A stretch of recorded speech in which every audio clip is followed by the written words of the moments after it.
Nah, yes. Ada suara nih. Oh ya, Lara. Kaya nasi ngobrol tuh.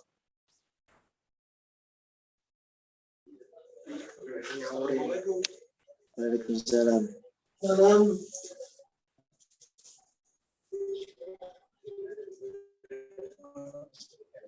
Iya.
Orang langsung masuk iki.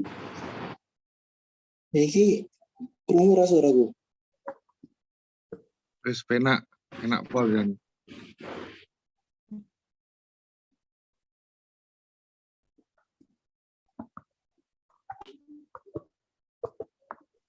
HP-mu DKN lagi ndak ganggu. Iya, katakan. Sip. Ini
Halo,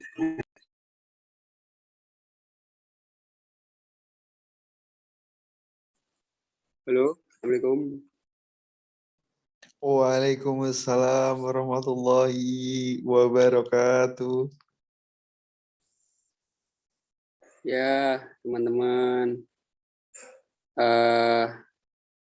Saya baru selesai zikir tadi sama pondok, jadi mohon maaf agak telat.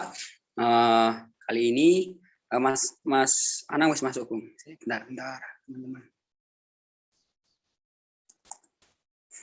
Halo Anang. Halo, sudah masuk saya. Halo Mas. Halo, sudah masuk saya. Oh, oke. Mantap. Oke, dipakai Mas. Ya. Ganteng sekali. Kan Kopi ya? namanya Mas. Kopi. Iya. Lah, mantap. Terus apa ini? Oke, enak. Untuk jarak. PW rek. Oke. Oke. Kurang ya Mas dari suaraku.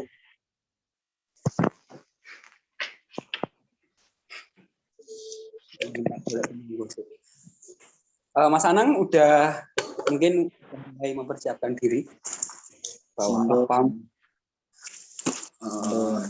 udah di depan. Kita Mas ya.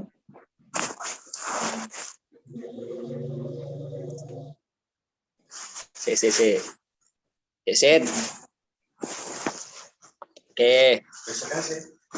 Wis. Assalamualaikum warahmatullahi wabarakatuh. Waalaikumsalam warahmatullahi wabarakatuh. Kita malam ini mengenai bedah buku mengenai kitabnya Imam Al-Ghazali yang berjudul apa Mas Anang? Teologi Imam Al-Ghazali. Judulnya bukunya? Teologi Imam Al-Ghazali. Teologi Imam Al-Ghazali. Ya. Ya. Mungkin kita nggak asing dengan namanya Imam Al-Ghazali. Salah satu filsuf dan juga ulama mungkin. Ulama jelas salah satu ulama juga filsuf. Dia membahas masalah fikih dan lebih jauh dia bahas masalah tasawuf. Bahkan ketika Imam Al-Ghazali itu mengkritik filsafat, ternyata dalam bukunya dia juga berfilsafat kayak gitu. Dalam bukunya saya Tiara Ihya Ulumuddin, saya penulisnya itu satu, itu berbicara masalah akidah dan perihal-perihal tasawuf. Di situ dia juga mengkritik filsafat. Jadi beliau mengatakan seperti ini.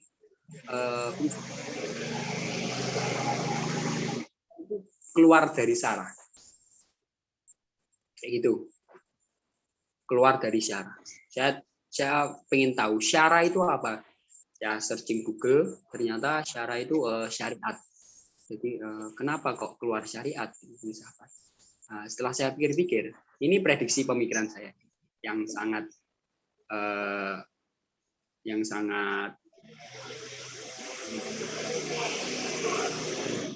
itu bahwa ketika kita gitu ya, ketika kita udah kencing gitu ya, kan berarti berhadas kita. Nah, tapi pada saat mau sholat kita kan wudhu dulu. Wudhu kenapa kok yang dibasuh tangan sama kaki dan kepala? Kenapa bukan anusnya atau kita kayak gitu? Nah itu kan nggak logis kayak gitu. Kata orang filsafat itu nggak logis, aneh itu. Kenapa yang dibasuh tangan dan kaki? Ya kayak gitu ya. Mungkin keluar dari syariat, mungkin maksudnya itu. Tapi pemahaman teologi Al-Ghazali yang akan dibahas. Saya persilahkan untuk memulai.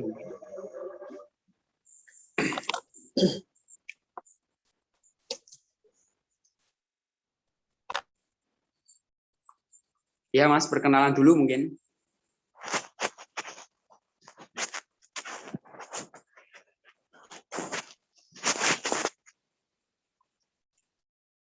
Halo Mas Anang, bisa perkenalan dulu mungkin?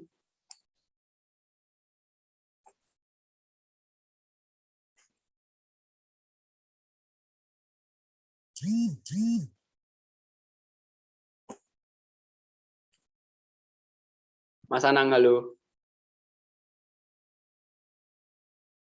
Mas.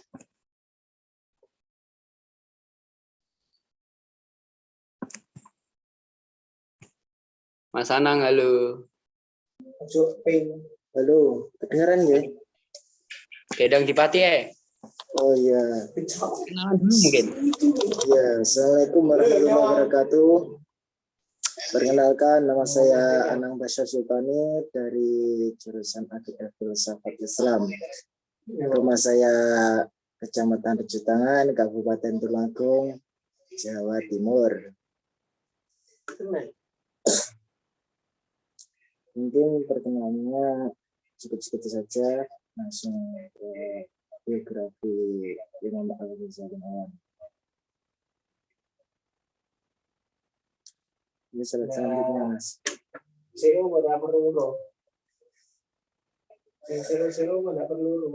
Biografi Imam Al-Ghazali. Nama lengkapnya Abu Hamid ibn Muhammad ibn Ahmad Al-Ghazali, lebih dikenal dengan Al-Ghazali. Dia lahir di kota kecil yang terletak di dekat Tus, Provinsi Khorasan, Republik Islam, Irak pada tahun 450 Hijriah atau 1058 Masehi.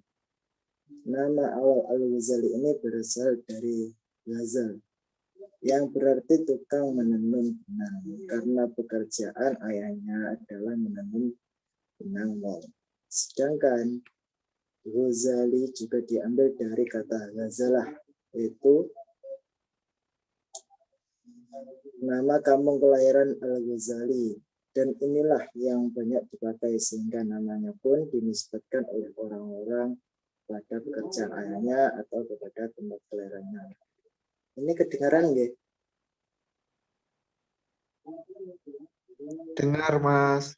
Oh nggih. Imam Al-Ghazali. Saya sedikit cerita ini.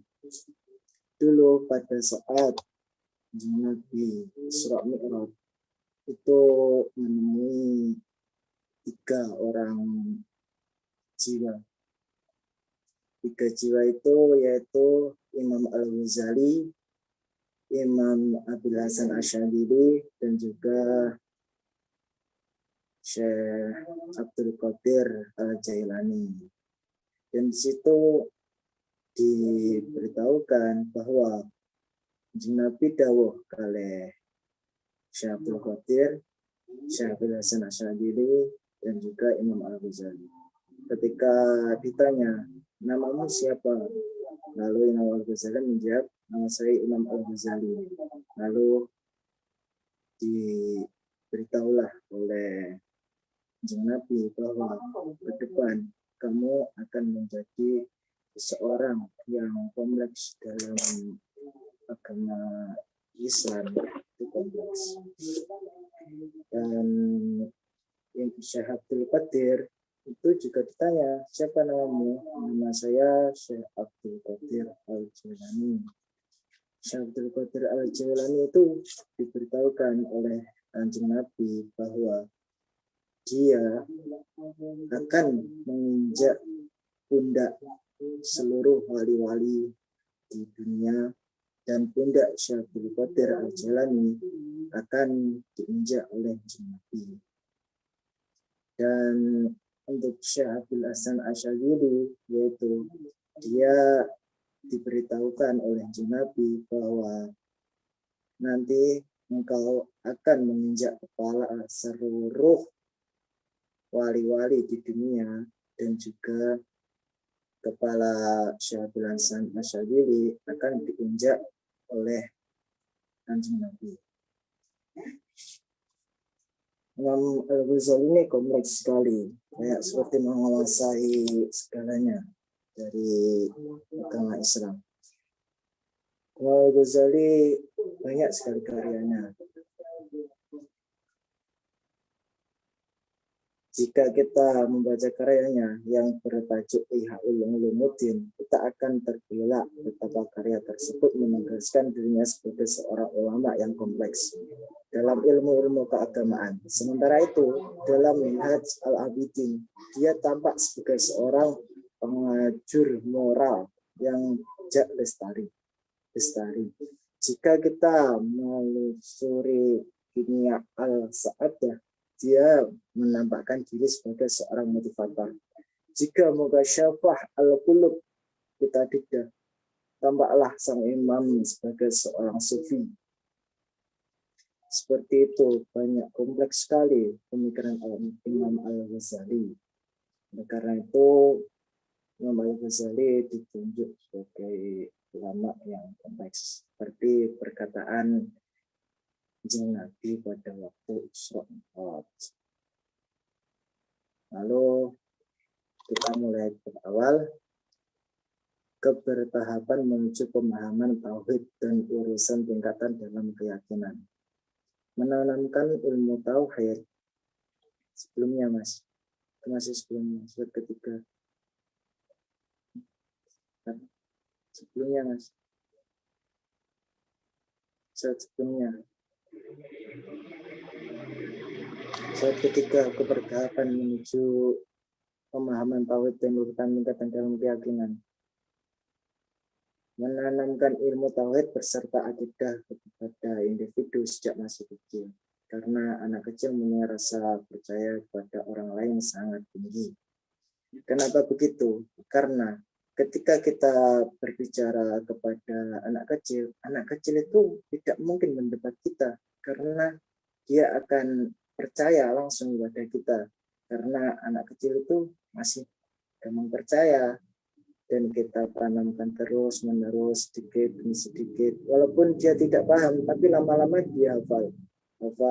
Lalu dia itu akan pas umur SMP itu dia pasti akan mencari tahu ini apa maknanya. Di usia SMP orang itu akan mempunyai sebuah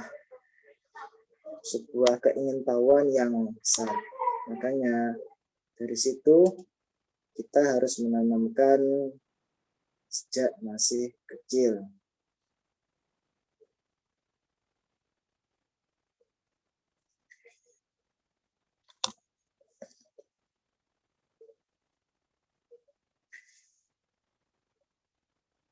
Langkah untuk menguatkan iman bukan dengan cara diskusi atau debat, tetapi dengan membaca Al-Quran dan memahami tafsir, memahami hadis dan memahami maknanya, serta menyibukkan diri dengan peribadatan.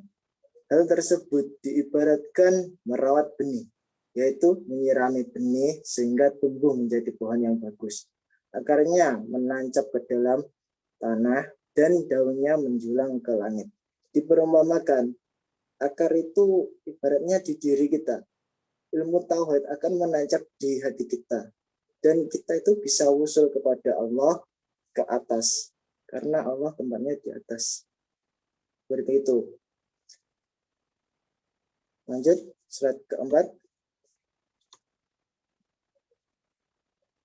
Perdebatan ilmu kalam. Imam Asy-Syafi'i, Imam Ahmad, Imam Maliki, Imam Sufyan berkata bahwa ilmu kalam itu haram. Imam Al-Ghazali pernah mendengar dari Hafs Al-Fard, yaitu sungguh diuji seorang hamba dengan segala yang dilarang Allah. Selain syirik, itu lebih baik daripada dia harus mendalami ilmu kalam. Ilmu kalam itu haram menurut imam yang dipercaya di Indonesia. Nilai-nilai yang dipercaya di Indonesia yang ahli sunnah wal jamaah itu biasanya Imam Syafi'i, Imam Hambali, Imam Maliki, seperti itu. Kalau di ahli sunnah wal jamaah. Oleh karena itu ilmu kalam dilarang, diharamkan. Dan ilmu kalam ini ilmu apa sebenarnya? Ilmu kalam itu ilmu pembicaraan, ilmu berdebat yang ngomong. Imam Ahmad berkata, ulama ahli ilmu kalam adalah kaum zindik, para ateis yang tidak percaya agama. Bahkan Imam Ahmad itu sampai berkata bahwa orang yang ahli ilmu kalam itu termasuk kaum zindik, orang ateis. Kan yo dosanya suwaga guys, sampai ibaratkan kaum zindik. Padahal seorang imam itu mesti seorang waliullah yang derajatnya sudah mukasyafah. Seperti itu. Imam Malik berkata, apakah engkau mengetahui jika orang ahli ilmu kalam lebih suka didatangi orang ahli berdebat dan lebih sering meninggalkan agamanya kepada agama yang baru setiap hari. Jadi setiap hari seorang ahli agama, dia bisa jadi agama Kristen, bisa jadi agama Katolik. Itu selalu seperti itu saja ahli ilmu kalam itu.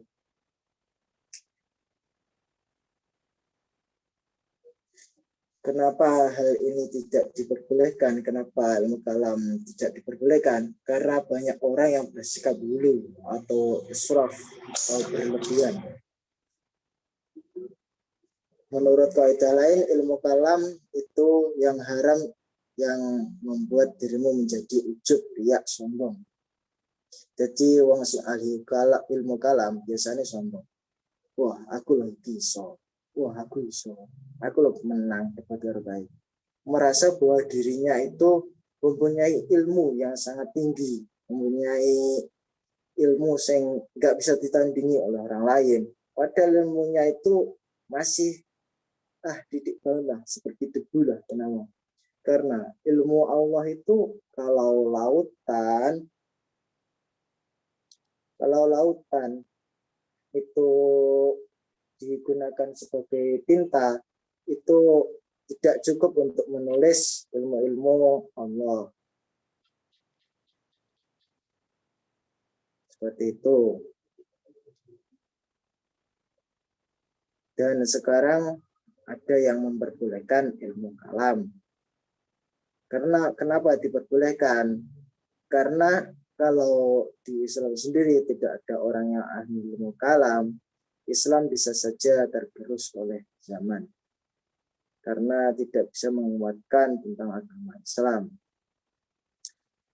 Orang yang mempelajari ilmu kalam seharusnya memiliki sifat zakat atau kecerdasan, fatonah, kepintaran, balik pemahamannya, tidak manfaat, pemahamannya tidak manfaat. Karena apa? Orang tidak boleh belajar ilmu kalam itu orang balik, pemahamannya tidak manfaat, dan kudum atau lambat pemahamannya itu juga tidak boleh memahami ilmu kalam. Sing oleh belajar ilmu kalam yo wong sing cerdas toh, wong sing balik atau dungu iku enggak oleh. Karena apa? Wong sing dungu, wong angel pemahamane mempelajari ilmu kalam iku malah membuat orang seperti nggak bisa lah dicerna orang lain, bisanya dirinya sendiri. Tapi itu terkadang keliru. Enak wong sing dibenerne bahwa kuwi omonganmu keliru, tapi ki wonge ogah percaya karena sudah menancap seperti itu orang balik sing pemahamannya dungu. Kayak wong dungu nggak oleh mempelajari ilmu kalam. Terus kenapa ilmu kalam diperbolehkan juga? Itu karena diibaratkan seperti ini ilmu kalam. Ular itu kan haram untuk dimakan. Tetapi ketika kita berada di gurun pasir dan menemukan sebuah ular, kita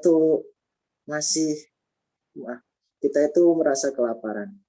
Lalu setelah kelaparan, karena adanya hanya ular, jadi orang itu memakan ular. Ularnya itu jadi halal karena ular itu yang dapat dimakan. Perumpamaan ketika kita makan itu keseretan. Makan ini keseretan. Nah, ini sandingnya dhewe Amr.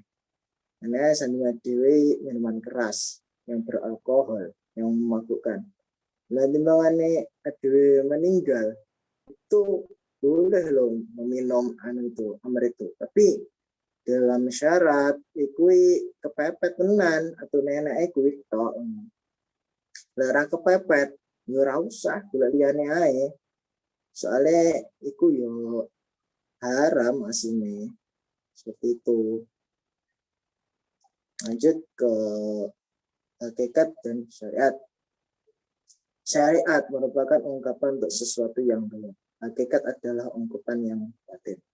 Kenapa syariat merupakan ungkapan untuk sesuatu yang dohir? Syariat merupakan ungkapan sesuatu yang dohir. Karena syariat itu seperti kita saat sholat. Syariatnya kan kita sholat. Sholat itu gerakannya ini syariat. Yang dulu karena sujud itu dohir kan. Kan syariatnya kudu sholat seperti itu. Hakikatnya sholat itu kan baginda dewi supaya menyatu kepada sang Khalik, sang mencipta. Seperti itu, hakikat dan syariat. Sebagian ahli marifat berkata bahwa menyebarkan rahasia rububiyah atau ketuhanan merupakan kekufuran. Jadi wong sing wis teko makom mukasyafah, makom seorang wali itu enggak bakal memberitahukan tentang rahasia ketuhanan, karena orang yang sudah berada di makam itu mempunyai hal yang disembunyikan. Itu ibaratnya wong pacaran lah, wong pacaran itu rahasia dewe, rahasia tentang apa yang sudah dilakukan oleh orang itu. Lek sampai tersebar sama wong liya itu kan aib mulia. Seperti itu di rumah makan itu seperti itu. Banyak orang yang berdebat antara zahir dan batin bertentangan. Orang yang seperti itu adalah kufur. Maksudnya gini, aduh sholat, tapi pikirannya aduh ini sekarang janji. Kadang-kadang mikir malah, gue mangan apa ya? Gue bari ngelakuin apa ya? Salat misalnya nggak mikir, gue ngopi nanti. Kan yuk kufur kan, termasuk orang kufur. Karena yo aduh ndaro hakikat mulia. Yo piye wong aduh salat di tujuane perintah. Kalau mikirnya liyane, kuwi kan yo termasuk wong kufur misal. Wis ndak pas. Derajat orang yang sudah mukasyafah, maka tersingkaplah penghalang kita untuk usul ke Allah Subhanahu wa taala. Derajat wong sing wis mukasyafah ya apa? Mukasyafah sing wis tersingkap, wis aling-alinge ilang. Iku orang mukasyafah, biasanya disebut sebagai wali, mungkin biasanya.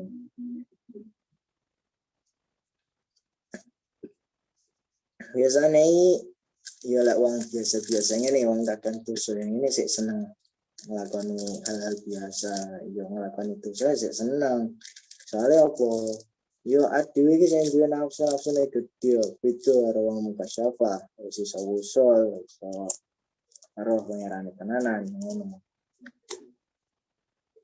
Biasa adewe aling-alinge wong biasa iku sebanyak 70.000 aling-aling. 70.000 ya akeh banget. Mau melaku 70.000 kilometer yo temper ya. Itu harus berjalan untuk aling-alingnya 70.000. Dan untuk ke jenjang orang mukasyafah biasanya orang itu butuh seorang guru sejati. Syekh Ibnu Athaillah di dalam karangannya Al-Hikam itu menjelaskan bahwa setiap manusia itu harus mempunyai seorang guru sejati. Guru sejati sapa? Guru sejati untuk wong sing mulang ade ning sekolahan, itu dosen, itu guru dinya dulu, kan itu. Guru sejati yaitu seorang mursyid. yang bisa mengetahui hati kita.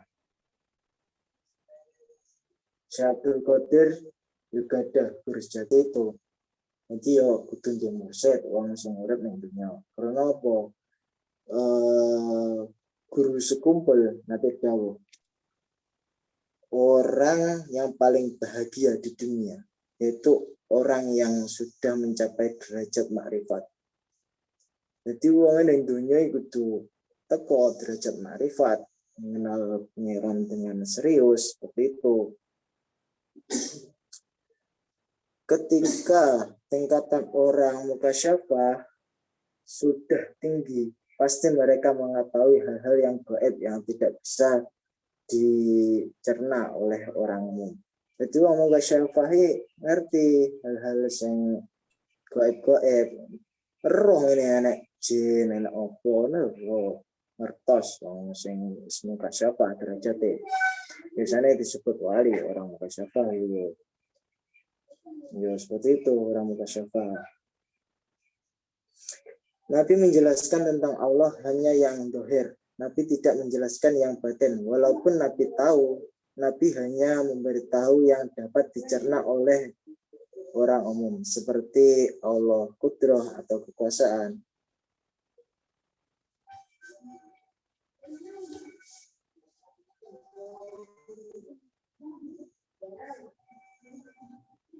Karena orang yang memiliki kekuasaan, orang sebentar.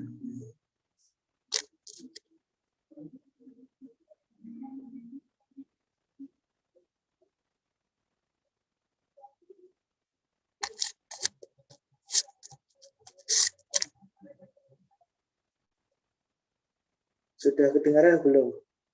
Bentar belum ini. Halo. Kedengaran? Halo. Sudah. Oh, sudah ya. Saya pegang seperti ini saja karena enggak kedengaran tadi. Nabi menjelaskan bahwa Nabi hanya menjelaskanlah tentang Allah hanya yang zahir. Nabi tidak menjelaskan yang batin. Walaupun Nabi tahu, Nabi hanya memberitahu yang dapat dicerna oleh orang umum. Seperti Allah kudrah atau kekuasaan. Karena apa? Nabi itu menjelaskan yang zahir itu karena orang itu nggak bisa mencerna secara logika. Sebenarnya itu Nabi tahu, nah Allah itu seperti apa, seperti itu. Tapi Nabi hanya menjelaskan yang zahir yang dapat diterima oleh orang-orang umum, orang yang biasanya mondoke didik lah. Ya seperti itu. Karena apa? Yo diumpamakan lah. Orang yang impoten, baik dijelas nih tentang hubungan seksual, itu nggak bakal paham. Karena apa? Orang impoten ini rasa nih, dan ditutui rasanya ngene. Yo ndak ero. Yo wong yo ndak tak percaya. Asline masuk ngono. Itu orang impoten. Jadi seperti itu orang impoten. Orang anjing Nabi itu seperti itu, enggak memberitahukan yang tidak bisa dicerna oleh akal sehat orang-orang. Memakan seperti itu. Padahal rasanya seksual itu lebih enak daripada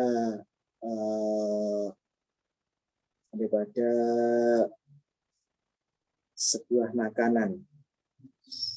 Karena seperti itulah. Tapi orang untuk menjelaskan orang impoten tentang hubungan seksual itu hanya dengan sebuah makanan biasanya diberitahukan. Umpama ya, itu dijelas nih rasanya seksual ya, kaya mangan sate. Rasanya enak berarti, enak ngono. Rasanya kurang ngono tok, nek didoi liya-liyane, ya ndak paham ndak dong. Masih belum bisa merasakan seperti itu. Mengenal zat Allah.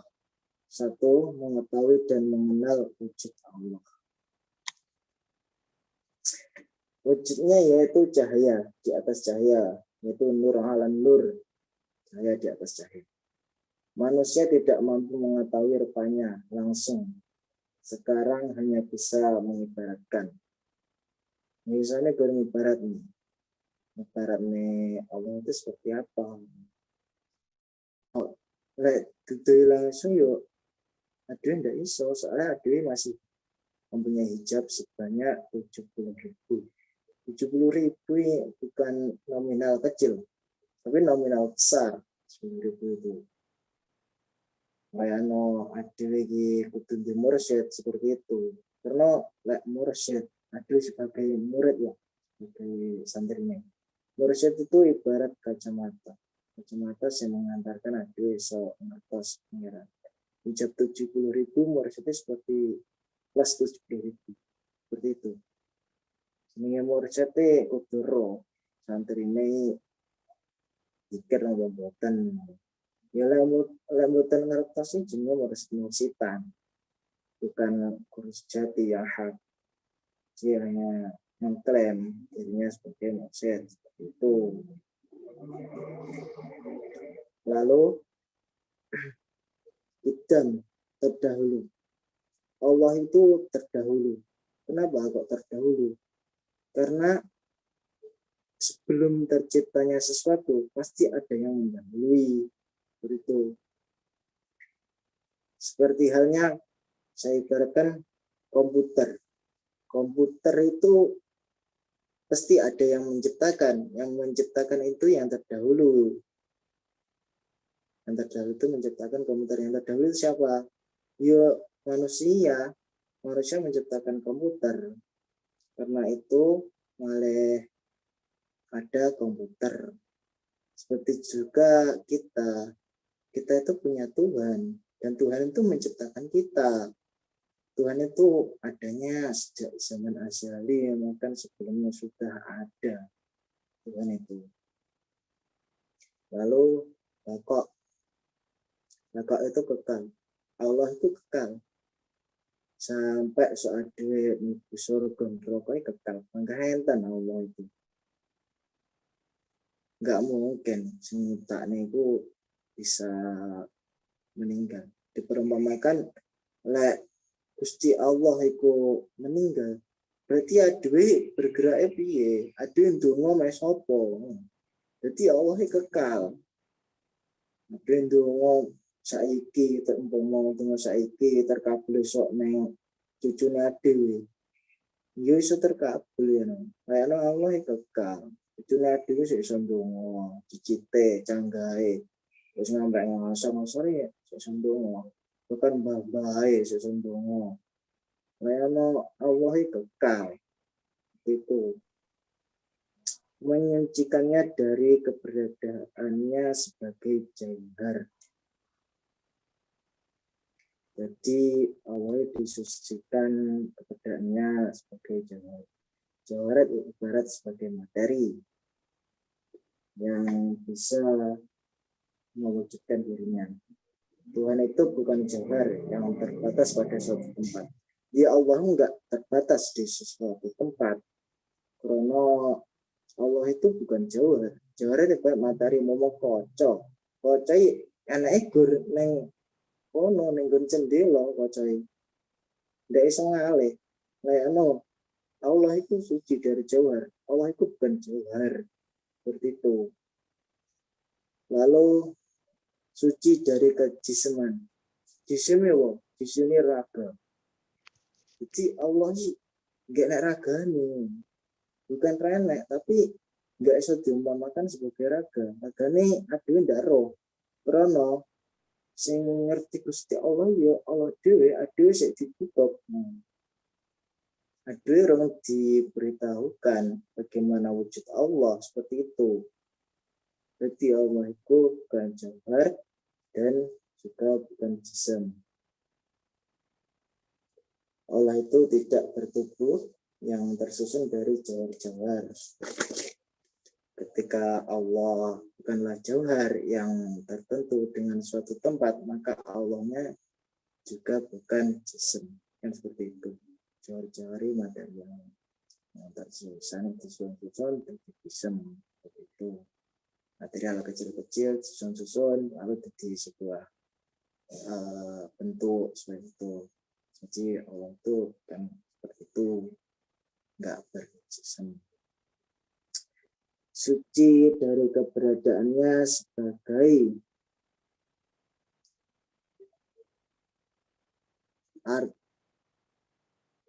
artinya apa? Sifat. Allah itu bukan jisim atau jauhar. Dia adalah zat yang mengetahui dan berkuasa, yang berkehendak dan menjadikan. Allah itu maujud yang berdiri sendiri. Yang sementara itu alam itu jisim, dan jauhar. Dengan itu Allah tidak merupakan itu semua. Jadi Allah itu yo gak ada sifat. Sifatnya langsung sifati berarti sifat adil. Arti sifat lah. Seperti itu.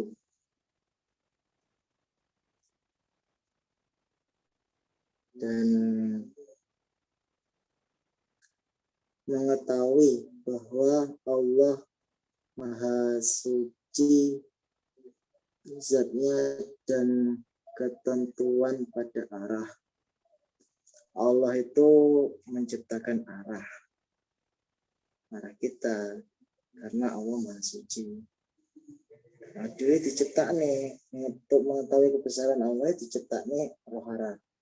Mau adewe diciptane bener lah kayak bal. Adewe ndak ero sampe balik bunder. Jangan mau sama ndak nekani dure bal iku pundi. Ndak ero, lah adewe dibentukne bulat nang. Kayaknya adewe dibentukne seperti ini, mau tangan kanan. Oh kanannya adewe kene, terus kirinya adewe kene, dhuwur sana, bawah sana. Seperti itu. Lena mengetahui kebesaran Allah itu bisa dengan apa? Gitu.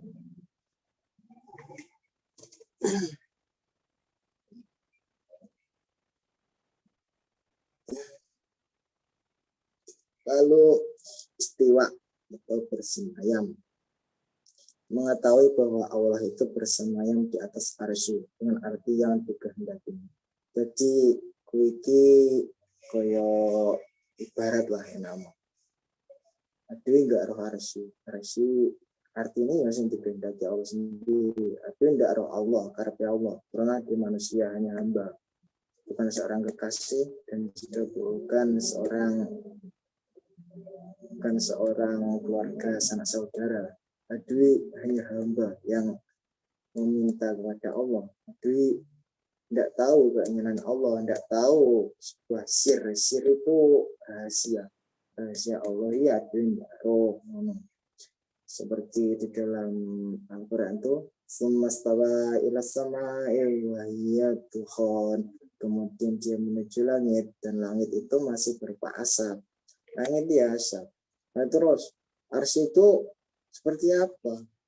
Nggak bisa diibaratkan. Waduh yo, ndak roh jeng Nabi dhewe mboten nyebutnya. Arsy itu seperti apa? Mboten nyebutnya.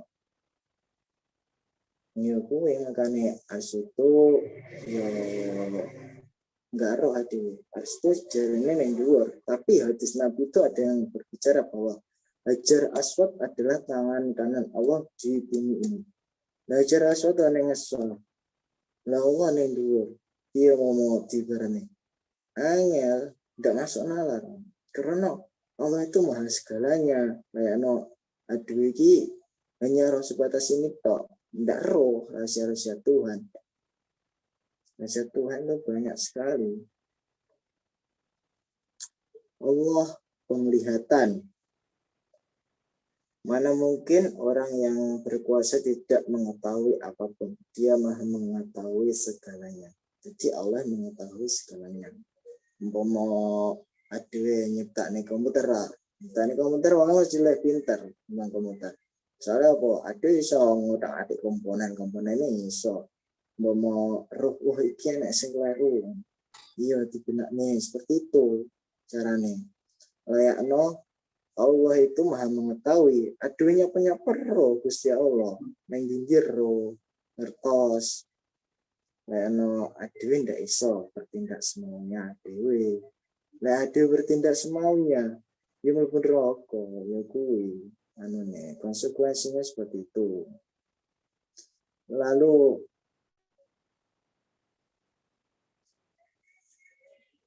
Allah itu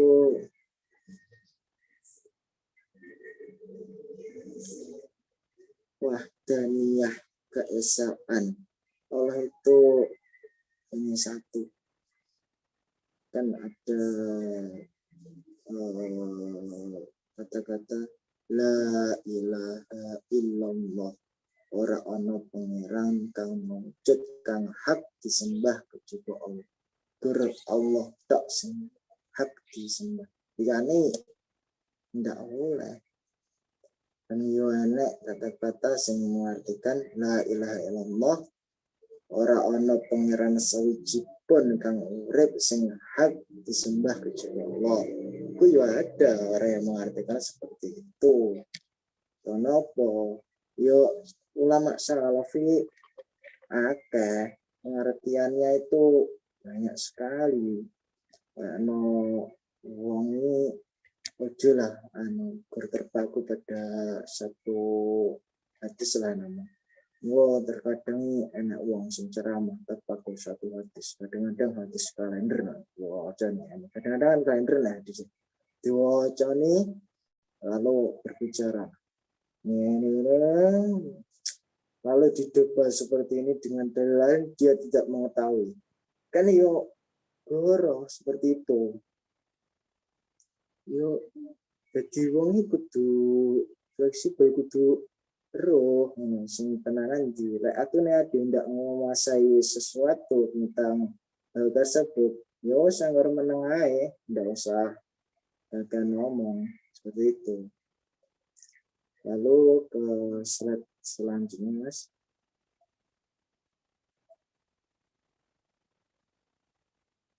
Berkuasa.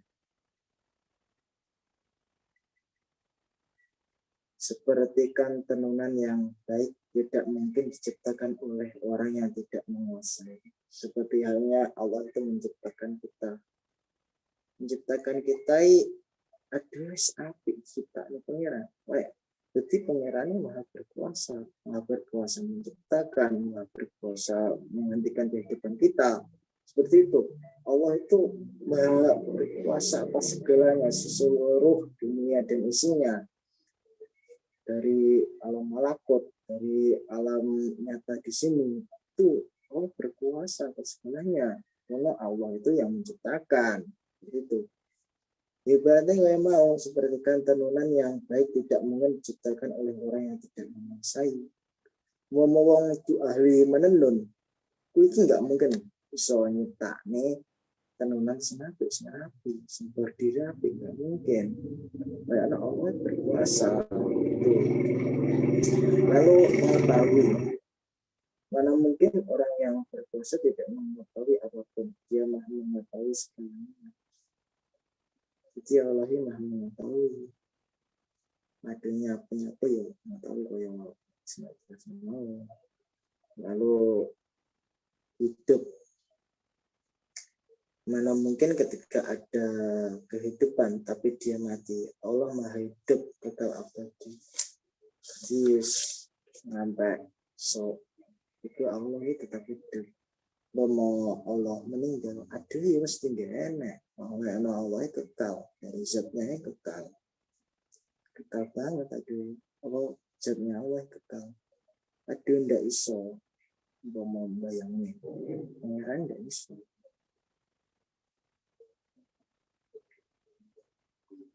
Allah maha berkehendak, jadi Allah berkehendak atas kemampuan pengen Allah piye yo wes pengen kono aduh yo pasrah dengan Allahnya. Mau menciptakan sebuah motor yo pasrah harap Jika apa-apa nih orang manusia ya pasrah, rasa apa-apa. Berkuasa manusia ketika dia menciptakan motor seperti itu. Lalu Allah Maha mendengar dan melihat. Jadi Allah Maha mendengar dan juga jadi Allah yang dengar nih artinya dia iso perlu di adewe iki ojo ngatur artinya dia di kayak penyamu apik itu duwe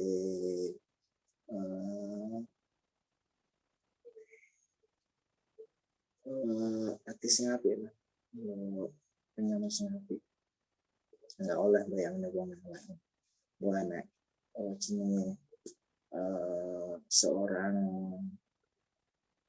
ulama itu bertingkah aneh penyapu ulama bertingkah aneh penyapu ulama itu komponannya pengiran terus jadi para suatu ambiya harus warisan nabi ya.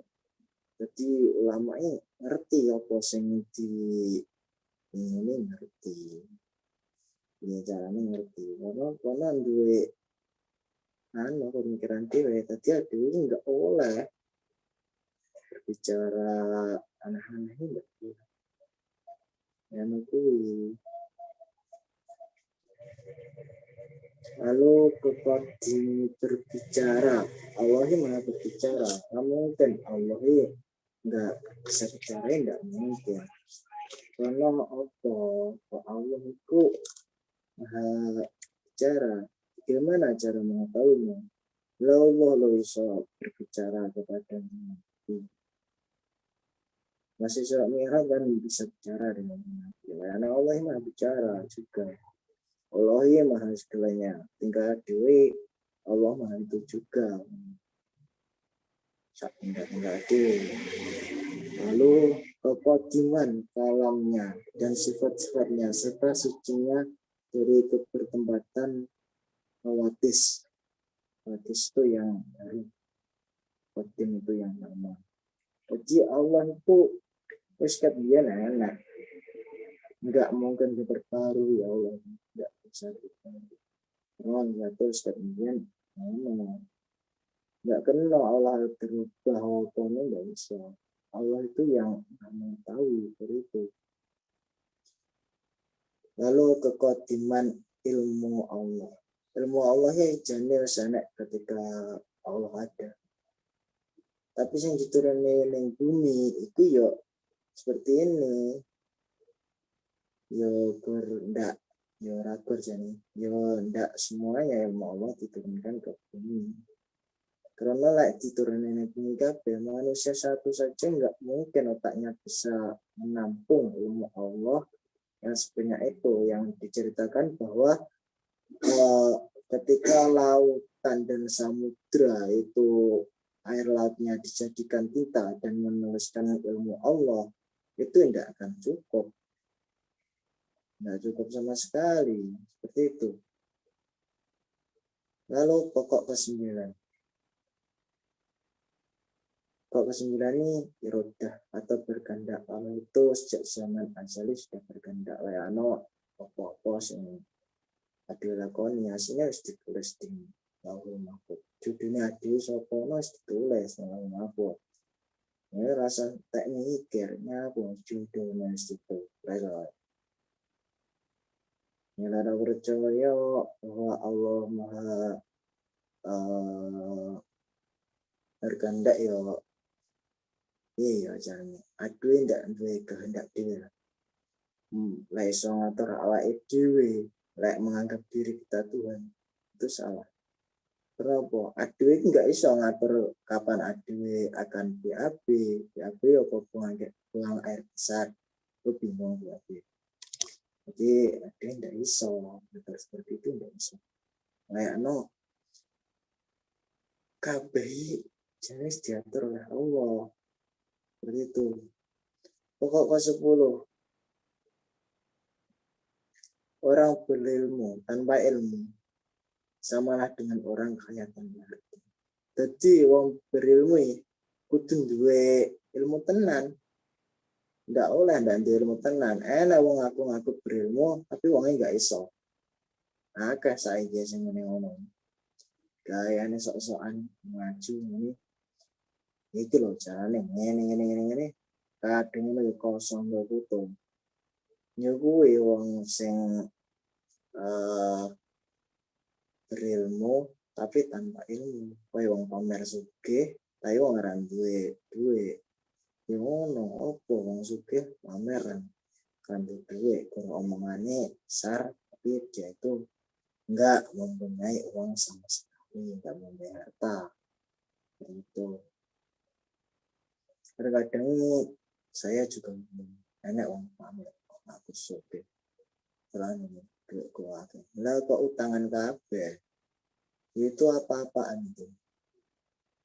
Terus enggak jamin lah orang itu bisa terus mulia seperti itu. Dia utangan tuh di ya. Kayak no dia utangan itu dibalik nih seperti itu. Lalu selanjutnya Mas, mengetahui anfal Allah. Anfal ya perbuatan. Pokok satu ya, itu ada 10 pokok sebenarnya, tapi di dalam buku tidak ada kata-kata di atas menjelaskan apa, tapi langsung pokok 1, pokok 2, pokok 3, pokok 4, pokok 5 seperti itu. Jadi saya merangkum. Pokok 1 pertama yaitu mengetahui bahwa tiap-tiap yang baru pada alam adalah perbuatan atau anfal. Jadi waktu posisi anyar nang bumi tanda ya Allah. Dene liane. Wis tanda ya Allah murni. Jadi yo mau masing baru lah. Koyo ditemukan ikan sing anyar. Ikan baru di laut. Karena saya pernah melihat on the spot. On the spot itu naik terang 7. Itu ditemukan sebuah naga laut yang jarang ditemui orang. Iya, anfal Allah, kehendak ya Allah, perbuatannya Allah. Perbuatannya siapa nih? Yang bisa berbuat itu Allah. Ada bisa berbuat, tidak bisa. Ada kurang biasa. Siapa ada itu pangeran. Ada berkawula. Kawula ya Allah. Hamba Allah semati. Itu pendorong. Ya ibaratnya majikan harus pembantu. Majikan itu berkuasa dengan pembantu nanti kongkongnya itu pembantu yang mana gaji ya. Lalu bapak 2, sesungguhnya sendirinya Allah yang maha suci dengan menjadikan segala gerak hambanya adalah yang menjadikan ikhtiar dan yang diusahakan secara keseluruhan. Jadi ada usaha apa-apa. Iki aslinya iki wis ditulis karo Allah, ditulis misalnya. Ada arep ndonga Allah wis ditulis Allah. Kalih Allah. Ada arep ndonga wis ditulis. Hambaku iki bakal ndonga. Karena ada kata bahwa ada wis ditulis sembarangan. Terkadang enak wong hafalan Quran lah. Pengapalan Quran usahanya suaka, tapi tidak apa. Ayatnya dinas ke zaman Azali bahwa orang itu tidak akan hafal Al-Quran seperti itu. Jadi kehendak ya Allah itu bisa ditulis sejak zaman Azali, sejak zaman dahulu, sejak ada pemain. Pokok ketiga, usaha hamba meskipun itu adalah usaha hamba sendiri, namun tidak keluar dari keberadaannya sebagai kehendak Allah. Ya kaya diperumpamakan nih wong dodolan. Wong dodolan ada usaha dhewe, wis gawe dhewe. Tapi iki piye? Lek Allah iya lek wong dodolan kuwi iki dibadi akeh, itu kehendak ya Allah, ngono. duwe keberuntungan akeh itu kehendak Allah. Karena apa kok kehendak Allah? Lelek di nas bahwa kui enggak payu, yo bakal enggak payu. Kabeh ki yo kehendak Allah. Sak pinginnya Allah pengennya apa ya wis dilakoni. Sak pinginnya wis ditulis dengan azali. Pokok keempat, Allah menganugerahkan dengan menjadikan dan menciptakan serta memberikan kewajiban atau taklif kepada hambanya. Menciptakan dan memberikan taklif itu tidaklah wajib atas Allah.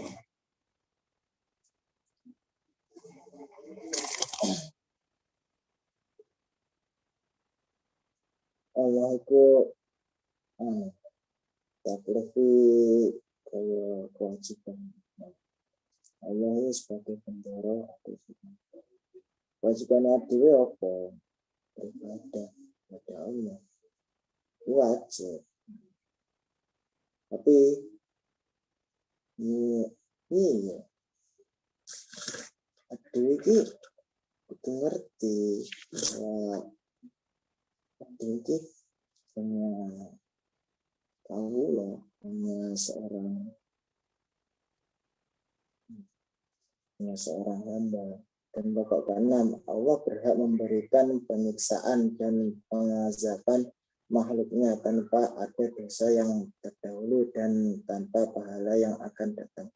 Jadi Allah ini wajib, wajib yo berhak atas penyiksaan.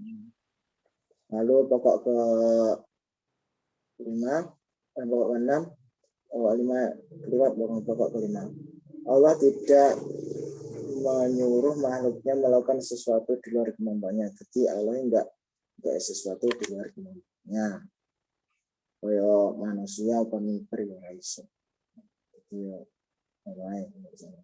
pokok ketujuh, sesungguhnya Allah berbuat sekehendaknya karena Allah lah yang berkuasa atas segalanya. Dia Allah itu bebas melakukan segalanya, berkuasa. Nah, dia menguasai perusahaan itu bebas, artinya bebas. Pokok ke-8, mengenal makrifat Allah dan berbuat ketaatan kepadanya. Itu diwajibkan. Ini apa? Ada itu kenal partner dia. Saat ada sholat, tidak sampai derajat makrifat ya. Sholat tidak kenal Allah ya. Ini makanya kurus kumpul ini berkata bahwa nikmat terbesar hidup di dunia itu ma'rifatullah, Allah. Itu. Pokok ke-9, Allah itu tidak mustahil untuk mengutus nabi-nabi. Jadi Allah tidak mustahil mengutus nabi-nabi. Sopai tidak mustahil ngomong sopai, tidak ada kata mustahil. Karena Allah segalanya. Pokok ke-10, Allah telah mengutus Nabi Muhammad sebagai penutup para nabi-nabi. Jadi pokok ke-10 nabi-nabi, bahwa Nabi Muhammad itu Nabi Muhammad SAW itu diutus sebagai penutup seluruh nabi. Kalau anak yang aku nabi anyar berarti nabi-nabian diutus karo kota ya Pokok ke-9, 109 Mas. Sam'iat dan kebenaran Nabi terhadap apa yang dikabarkan. Slide selanjutnya Mas.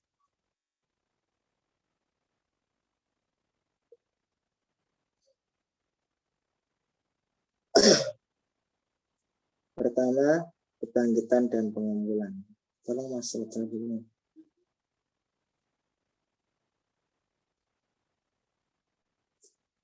Halo? Oh iya, sudah. Sam'iat dan kebenaran Nabi terhadap apa yang dikabarkan. 1. Kebangkitan dan pengumpulan. Syariat telah menyabarkan keduanya, kebangkitan dan pengumpulan. Karena menurut akal mungkin, karena kebangkitan itu seperti menciptakan kembali jiwa manusia. Dia ada mati diciptakannya. Ya mungkin, biar iso nyiptaknya. Seperti itu, dikumpulkan ya mungkin aja. Allah mau berkehendak.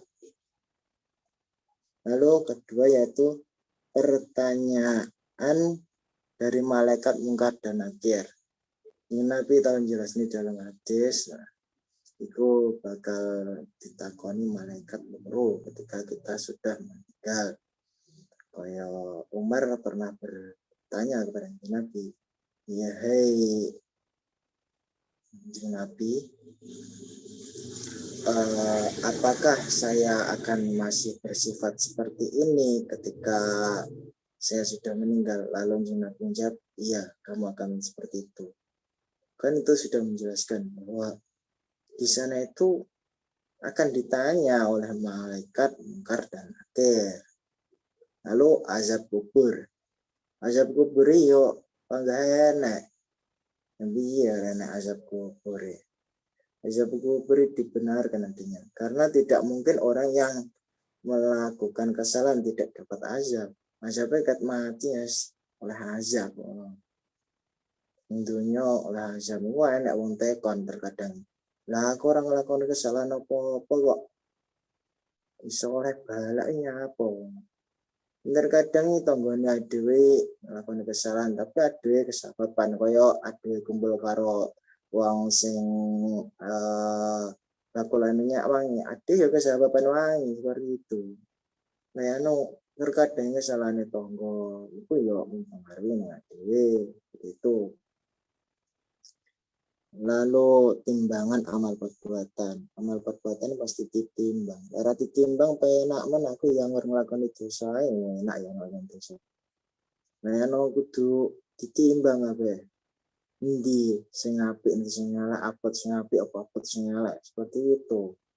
Lalu titian ini jembatan surat tol mustaqim. Jembatan ini pasti enak ini di jelas nih dalam Al-Quran juga, dalam hadis juga jembatan itu ada. Jembatan itu kecil seperti rambut yang terbelah menjadi 7 yang berada di atas neraka jahanam. Itu pahalaan tapi canda umum. Ada yang liwati yo bisa seperti loro soalnya yo kuwi seperti pisau kurang landep ya. Tapi lek wong sing ahli ibadah iku jembatane kaya tol tulis menuju surga. Lalu surga dan neraka sebagai makhluk Allah. Surga dan neraka sebagai makhluk Allah. Karena apa-apa sing diciptane Allah kuwi makhluk itu yang dirawat oleh Allah. Lalu pokok ketujuh. Pokok ketujuh itu yang benar. Setelah Rasulullah adalah Abu Bakar, Umar, Utsman, dan Ali. Sing dadi imam-imam sing benar. Iku contohnya Abu Bakar Siddiq, lalu Umar, lalu Utsman, lalu Ali. Dan setelah itu sing benar ya mesti sing derajatnya sing mencapai siapa sing derajatnya wis dadi warilah sing dadi pemimpin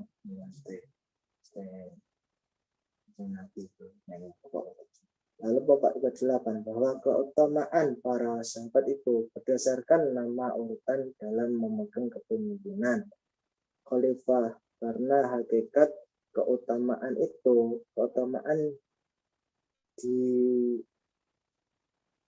hanya diketahui oleh Allah dan juga Nabi. Jadi pokok ke-8 itu keutamaan para sahabat-sahabat itu sing ngertos wong Nabi ya Gusti Allah yang ngertos Nabi wis para Allah itu wis diatur engko Abu Bakar engko dalam apanya yang unggul, lalu Umar dalam apanya yang unggul, lalu Utsman apanya yang unggul, lalu Ali apanya yang unggul. Kuwi sing ngerti Rasulullah barang. Pokok ke-9 syarat-syarat untuk menjadi imam yaitu Islam laki-laki warok berilmu.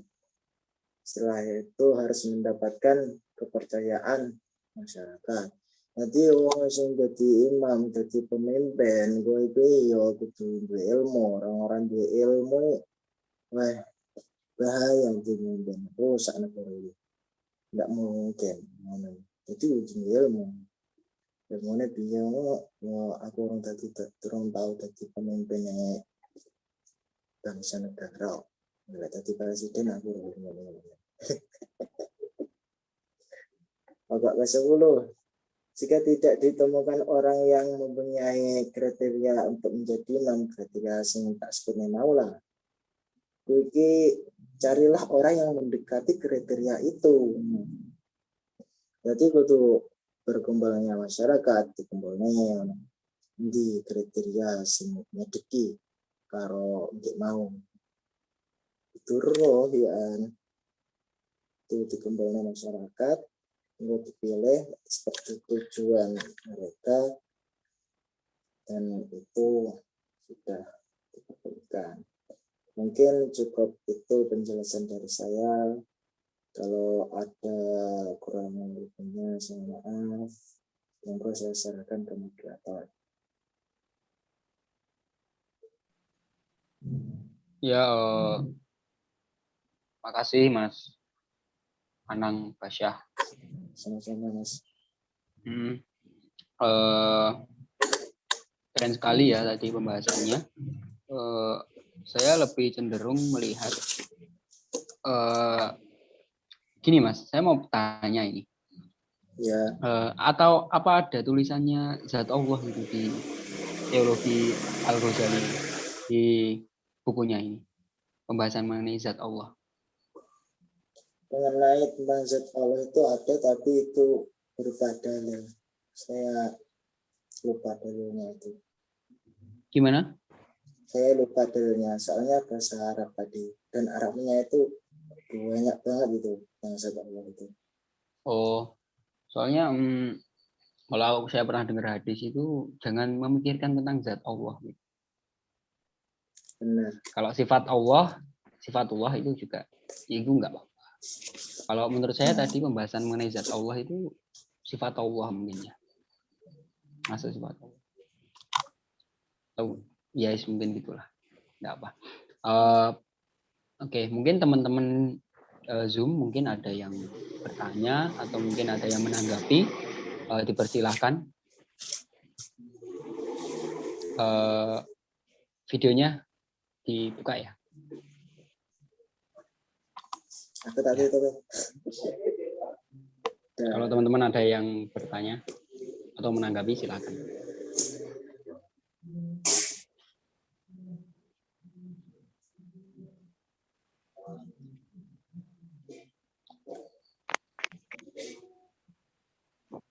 Ya, teman-teman.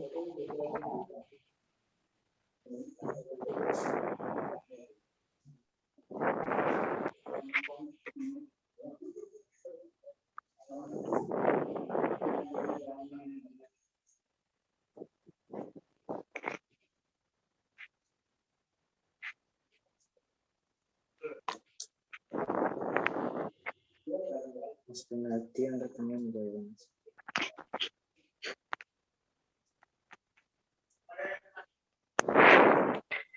Cek. Masuk Mas. Masuk. Silakan. Ya, terima kasih sebelumnya atas waktunya. Begini, Mas Anang tadi sempat menyinggung terkait ilmu kalam.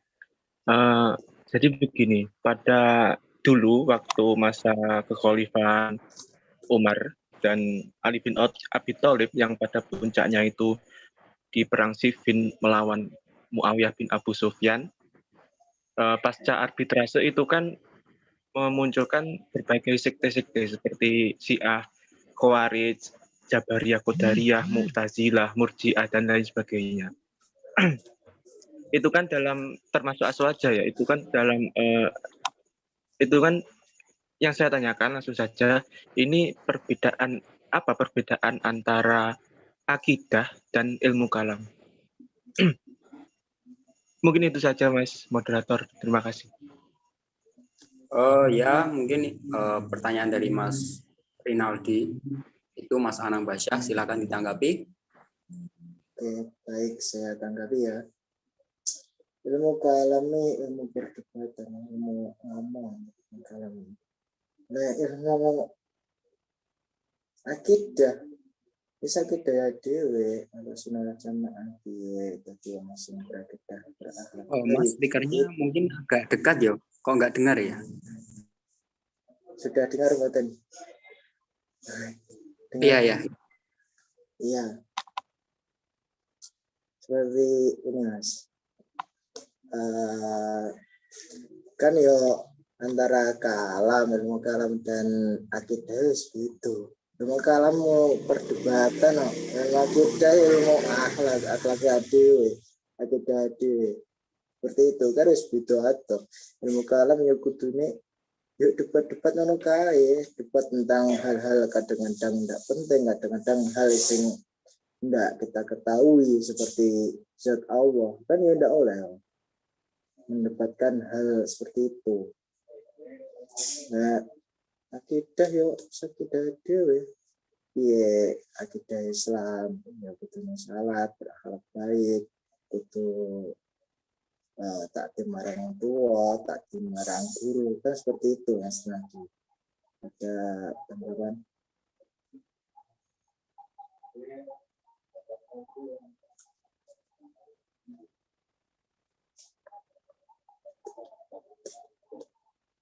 Mas Nadi ada tanggapan?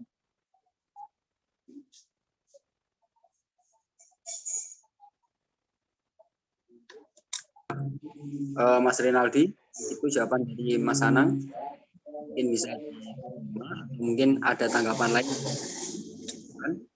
Iya, saya agak bingung ya karena di semester 1 kemarin itu ada matkul keislaman yang diampu oleh profesor siapa itu?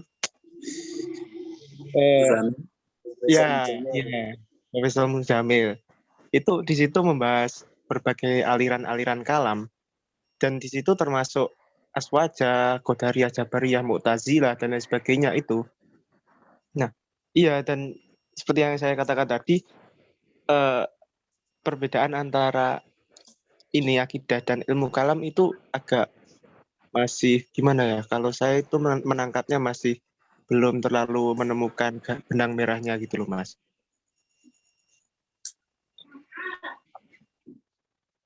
Atau mungkin teman-teman bisa menanggapi, mungkin ada yang mau menanggapi.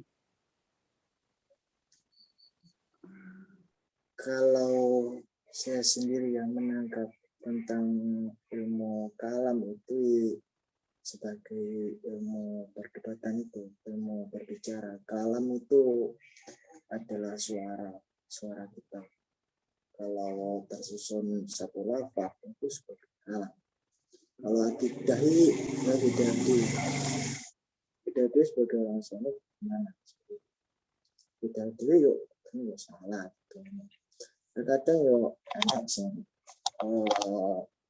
Itu dilakukan ketika itu yang kadang kan ya butuh yang hari kalam itu kan sing memberi motivasi kayak ahli kalam itu harus mempunyai kecerdasan,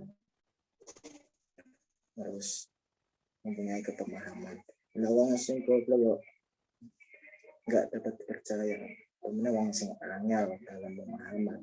Iya, angel percaya ketika berbicara seperti itu.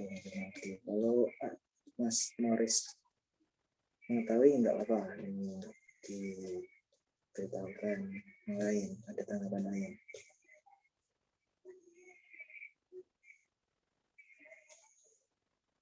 Suaranya kurang jelas ya? Kurang keras, Mas. Masa kurang keras? Kata muam. Ya seperti kata saya tadi bahwa ilmu kalam itu bukan hanya ilmu kalam itu adalah ilmu perdebatan, sementara akidah itu ilmu dalam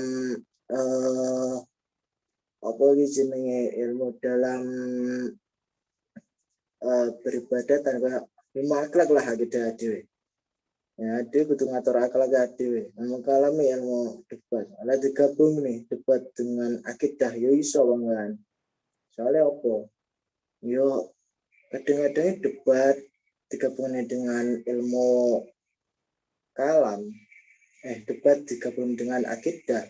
Akidah sing apik. Kuwi yo mantep-mantep ae. Ngono kuwi. Ya lek dibedakne terkadang wong sing ahli ilmu kalam kuwi iki bakal sombong. Terkadang agak yang sombong, duwe ilmu kalam pinter titis, sombong ora umum.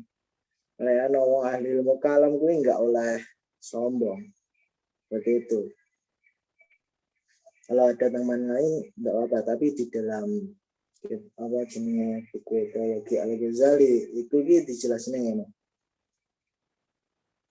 Mungkin ketika semester 1 sang profesor mempunyai rujukan yang lain seperti itu.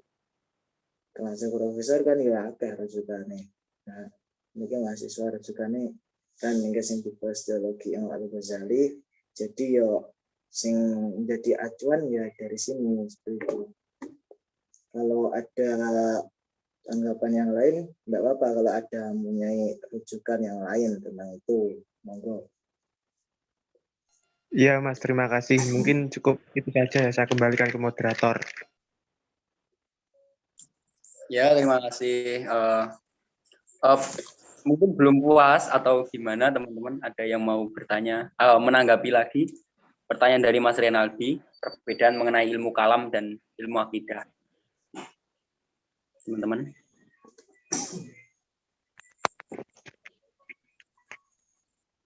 Kalau udah itu aja gitu ya. Pertanyaan lagi mungkin teman-teman ada yang mau bertanya silakan. Ya persilahkan.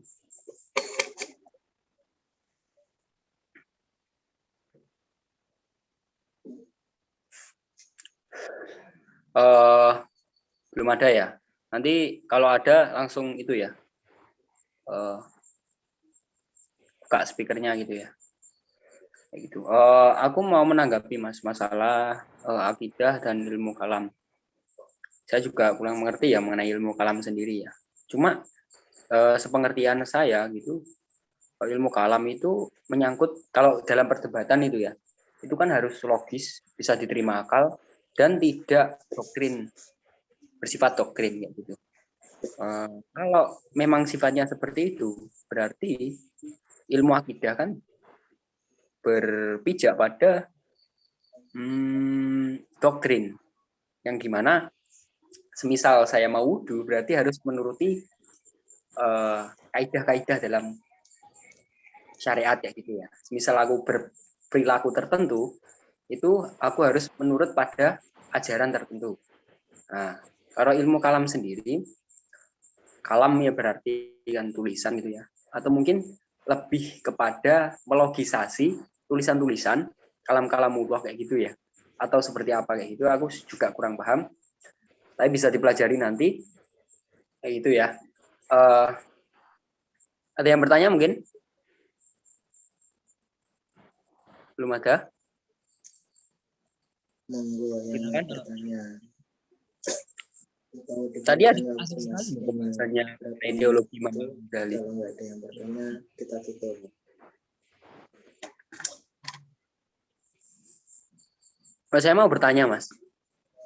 Mungkin kalau tidak ada yang bertanya. Mengenai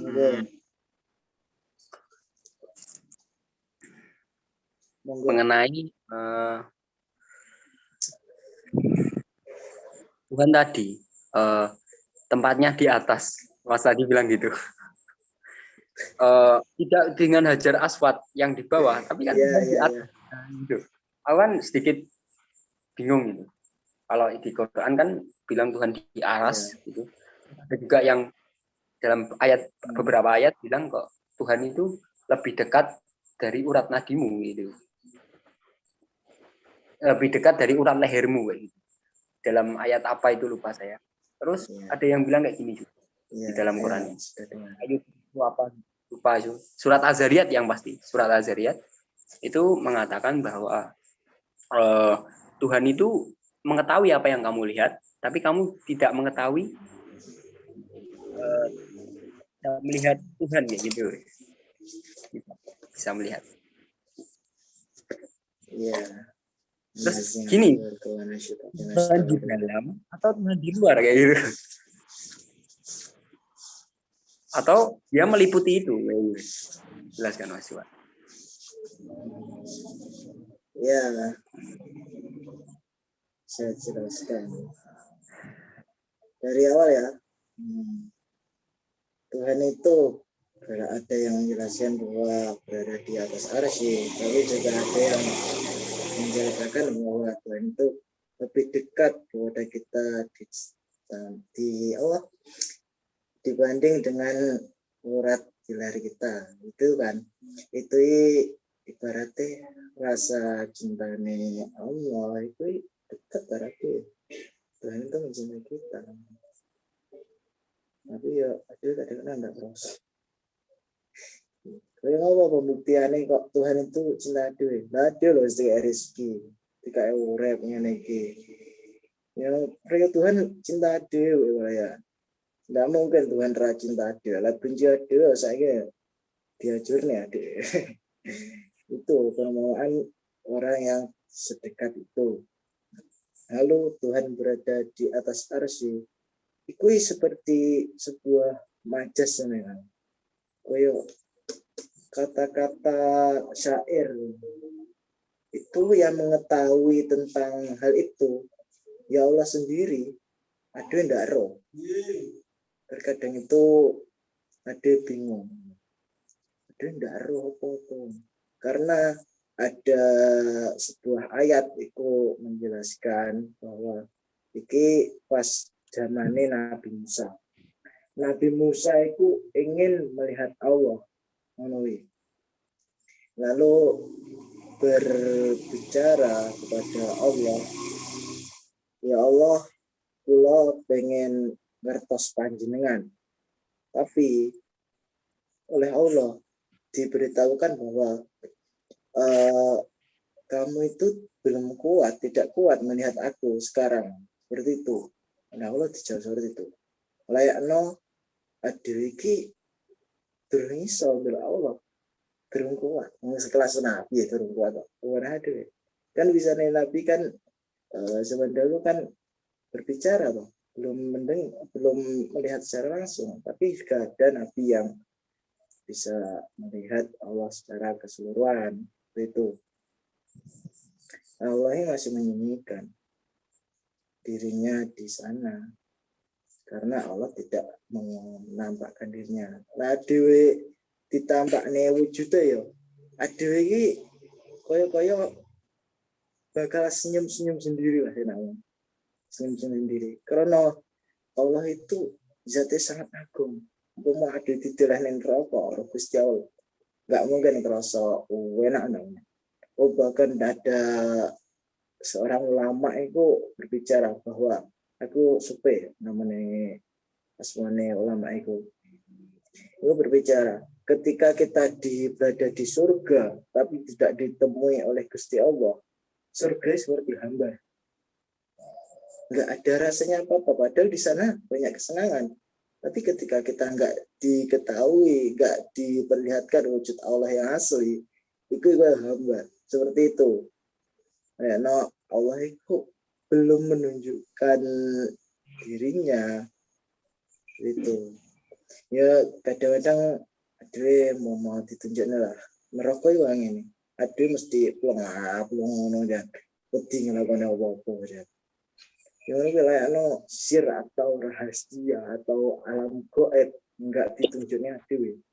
Koyo ning alam kubur lah, pertanyaan kubur lek tunjukne adewe odi wae lek manusia itu tidak bakal mengetahui apa yang ada di alam kubur. Pertanyaan karena nakir kalau mengerikan mau roh ning kubur disiksa mengerikan mau disiksa. Enggak kalau ada tanggapan.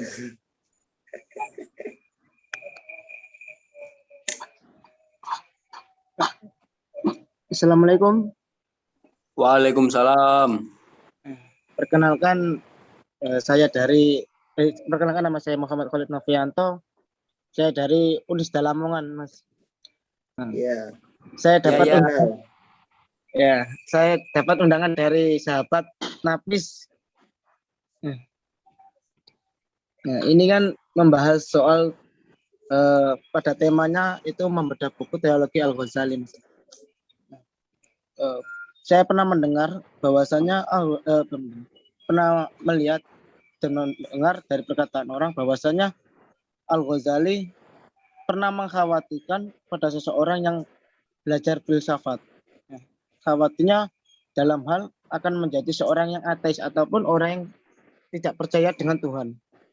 Nah, namun dalam literatur yang pernah saya ikuti, bahwasanya kita belajar berfilsafat itu juga akan menemukan yang namanya sebuah titik pada Tuhan. Nah, yang saya tanyakan di sini hubungan antara ilmu kalam dengan ilmu filsafat itu seperti apa, Mas, dalam hal mencari Tuhan? Oke, saya akan menanggapi ya. Ya, Boleh ya, Mas? Mas Basyah. Oke. Hubungan antara ilmu filsafat dan ilmu kalam untuk mencari Tuhan ya. Yo, ini Mas. Imam Al-Ghazali yo dawuh bahwa uang sing kudu belajar wong sing belajar ilmu filsafat iku ki kudu dia pegangan teguh. Berpegang teguh pada akidah kepada akar-akar Islam, belajar akidah, belajar syariat kudu tenan. Karena apa? Bila dia belajar ilmu kalam, belajar filsafat tanpa adanya akidah yang kuat, itu bakal yo akan ateis, akan keluar dari Islam karena dia lebih mempercayai buku-buku yang dibacanya. Kan ada filsuf-filsuf barat, filsuf-filsuf Yunani yang berbicara tentang eksistensi Tuhan, tapi bukan Allah di situ.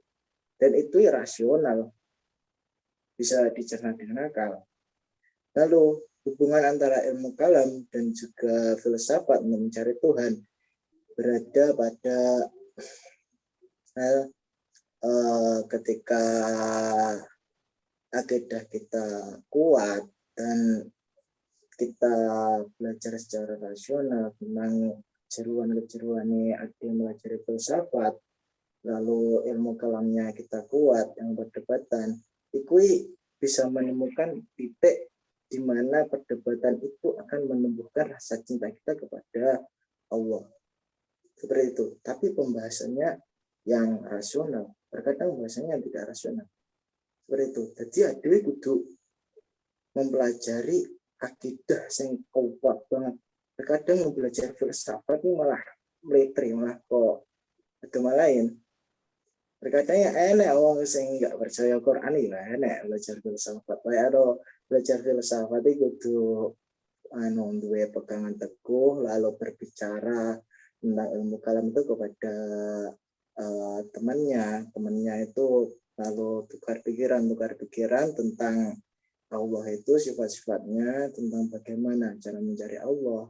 Itu bakal ketemu Mas. Kalau ditambahkan. Oke. Aku tertarik Mas sama pertanyaan Mas. Siapa tadi? Lali aku Mas. Halo. Sopo manggung Lamongan tak sopo Mas. Saya tertarik sama pertanyaannya Mas Lamongan tadi mengenai perbedaan akidah, bukan perbedaan akidah kalam dalam pencarian Tuhan kayak gitu ya. Filsafat dalam pencarian Tuhan. Mas. Gabungan filsafat dan ilmu kalam untuk mencari Tuhan. Itu bisa sekali loh Mas. Filsafat itu bisa sekali untuk mencari Tuhan, justru. Tapi juga bisa mengatakan ateis, cuma tergantung itu kecenderungannya Mas.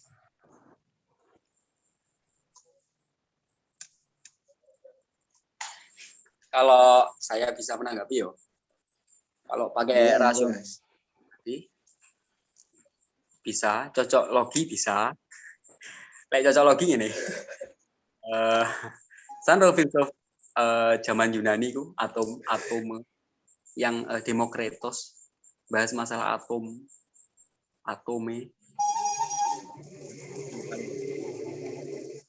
nggak bisa dibagi. Itu kan ada aku namanya bagi bisa disebut apa ya, kodrati di suatu yang sudah ditetapkan gitu ya. Nah itu di dalam atom ditemukan proton sama neutron. Proton sama neutron itu minus dan plus kayak gitu ya. Itu berputar ya, kepada inti atom. Nah, ini yang cocok logi. Nanti yang rasional bentar. Terus ada bentuk lain. Kita lihat matahari, bentuk yang lebih luas. Matahari mempunyai planet. Planet itu juga berputar kepada matahari tersebut kayak gitu ya. Berputar pada matahari. Nah, ini sama pergerakannya seperti pada saat kita naik haji, kita wukuf. Kok kita apa ya? Apa namanya ini? Munyer-munyer ngono iki ning Ka'bah. Wis kuwi pokok ngene. Wah. Nah, ini kan ada kecocokan. Kecocokan apa yang namanya? Sistem gerak yang kodrati tadi dengan yang atom sama matahari tadi berputar. Ada pergerakan sama pergerakannya gitu ya. Terus ini yang rasional matematis. Dalam ajarannya kita bisa melihat teori kecepatan cahaya. Kata Einstein, itu zat yang paling cepat yang memiliki kecepatan paling cepat dan mampu memendekkan jarak itu namanya itu cahaya. Jadi apapun benda zat di dalam semesta ini yang paling cepat cahaya. Semisal kita ukur kecepatannya, cahaya itu memutari bumi itu 1 detik itu 4 kali putaran. 1 detik 4 kali putaran. Nah, kalau dibandingkan dengan bintang terdekat namanya Proxima Centauri, jarak bumi antara Proxima Centauri itu 47 tahun kecepatan cahaya. 47 tahun kecepatan cahaya. Jadi kita di bumi dan mau ke Proxima Centauri dengan kecepatan cahaya itu 47 tahun. Terus semisal kita melihat Proxima Centauri cahayanya sekarang, itu sebenarnya 47 tahun yang lalu. 47 tahun yang lalu. Ini sama doktrinnya dalam Al-Qur'an bahwa malaikat itu terbuat dari cahaya. Dan penyampai pesan antara Tuhan dan di bumi, antara Tuhan di aras dan sampai ke bumi, itu dengan kecepatan cahaya baru masuk akal. Tapi kalau dengan kecepatan tanah, mungkin berjuta-juta tahun, bermiliar-miliar tahun baru sampai. Tapi nyatanya, Al-Quran menyebutkan bahwa malaikat terbuat dari cahaya. Dan cahaya merupakan zat tercepat. Kalau menurut saya itu rasional sekali. Ini dalam Al-Quran, malaikat terbuat dari cahaya, dan itu disuruh untuk dikongkoni istilah Jawa nih, dikongkoni Gusti Allah sebagai penyampai wahyu, malaikat Jibril sebagai dan sebagainya gitu. Itu memerlukan zat tercepat. Itu yang rasional matematis. Dan itu yang saya terangkan tadi itu bentuk filsafat. Filsafat kan untuk mengkritisi suatu ajaran, nalar gitu, agar kita sampai logisisasi kayak gitu. Gimana omongan? Ini menurut saya. Ini menurut saya filsafat dan agama Islam, Al-Quran ini nggak ada yang bertentangan kalau bisa memahami itu gitu. Tapi kalau untuk akidah sendiri itu kan suatu doktrin. Kowe kudu gak oleh sombong, kowe kudu gak oleh ngene. Percaya ae ngono. Tapi memang ada pengalaman batiniah ketika kita pengetahuan baru ketika kita melaksanakan hal itu. Misal kita sholat, wirid,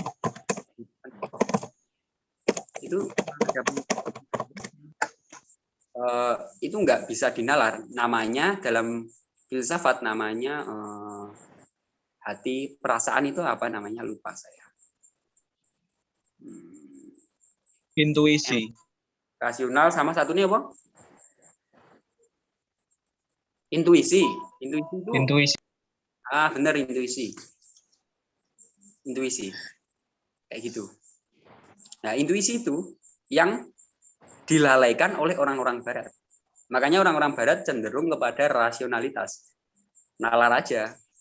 Jadi kalau menurut saya orang beragama itu memiliki keunggulan sendiri. Dia bisa memanfaatkan intuisi juga rasionalitas. Kayak gitu. Makasih. Gimana Mas Lamongan?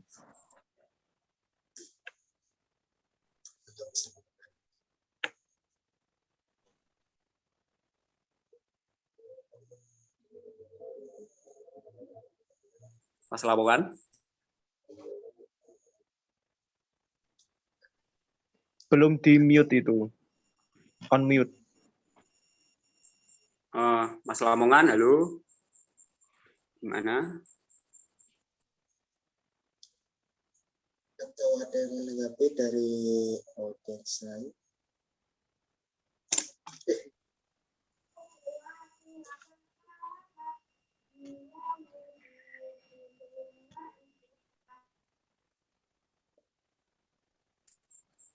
Suara tadi saya jelas nggak, Mas Anang?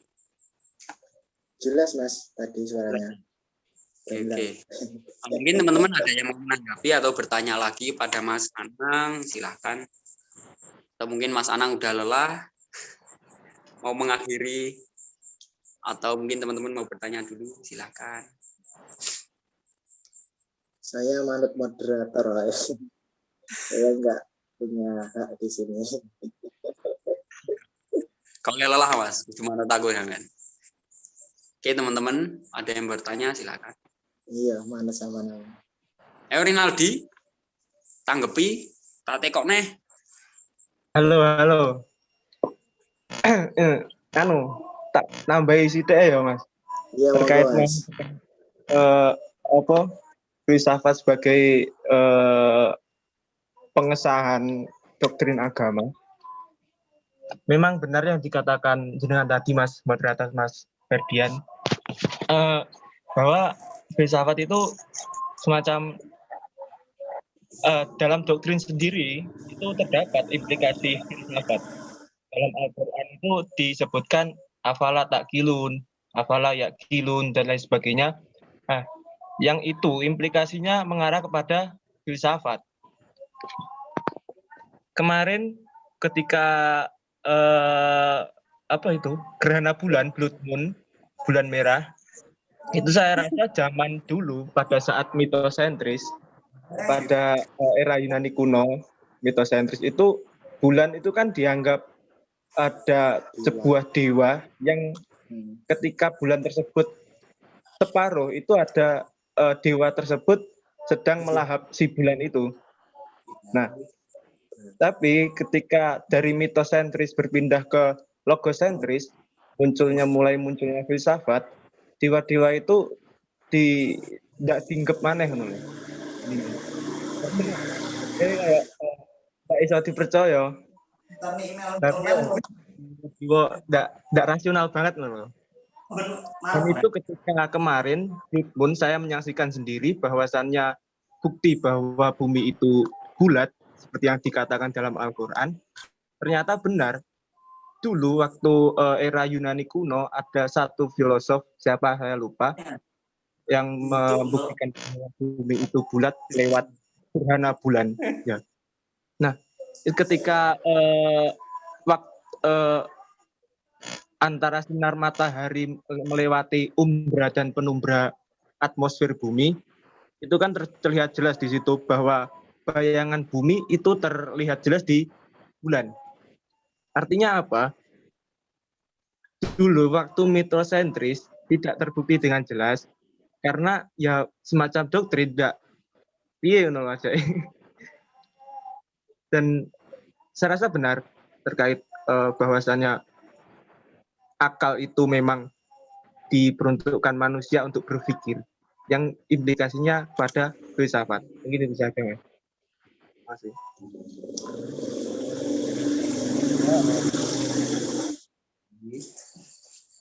Ada yang lain? Silakan.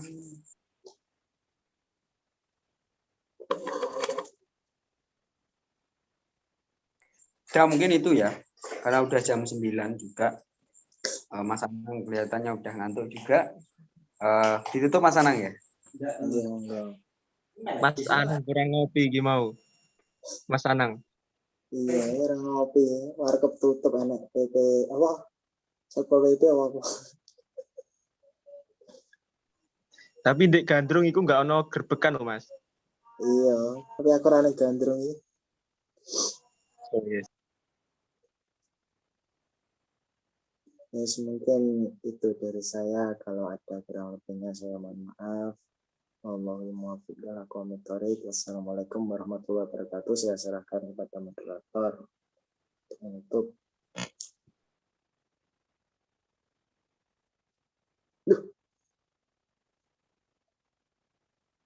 ini moderator.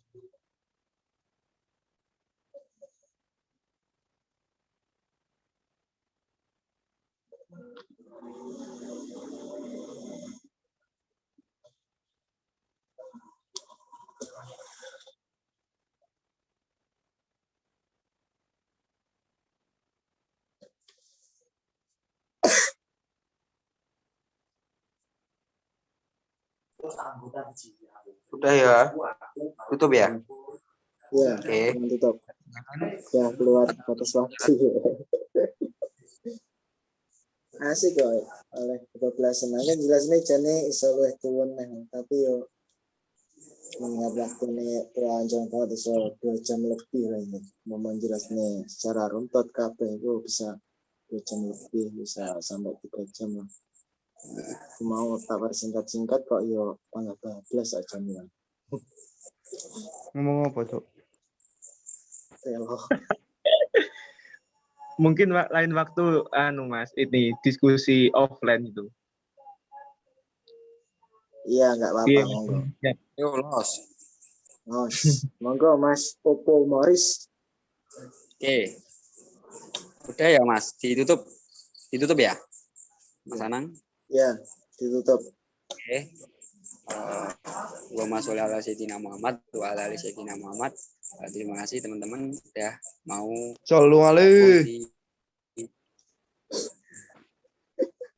bergabung di diskusi Afi kali ini karena kita tak akan berhenti di situ, jadi akan berlanjut lagi.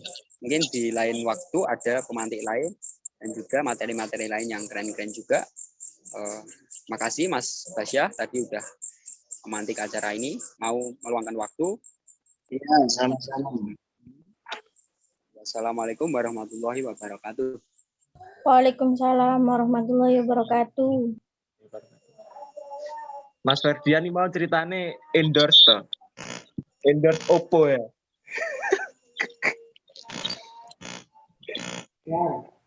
Anjing. Ini ya apa ini? Di-layoff gitu. Iki piye carane metu Zoom nih? Podo iki aku ya lho. Layoff iku lho, layoff. Wonten lawangi. Ra iso aku metu. Live, Pak, live. Ndaro. Neng dhuwur, pesen sih nemu. Layarmu pijeten. Apa ini banting? Dipin.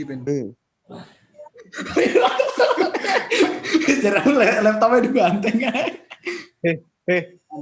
Omong ae, omong apa iki? Trim. Nah, terus ini gelanggar bila ya. N.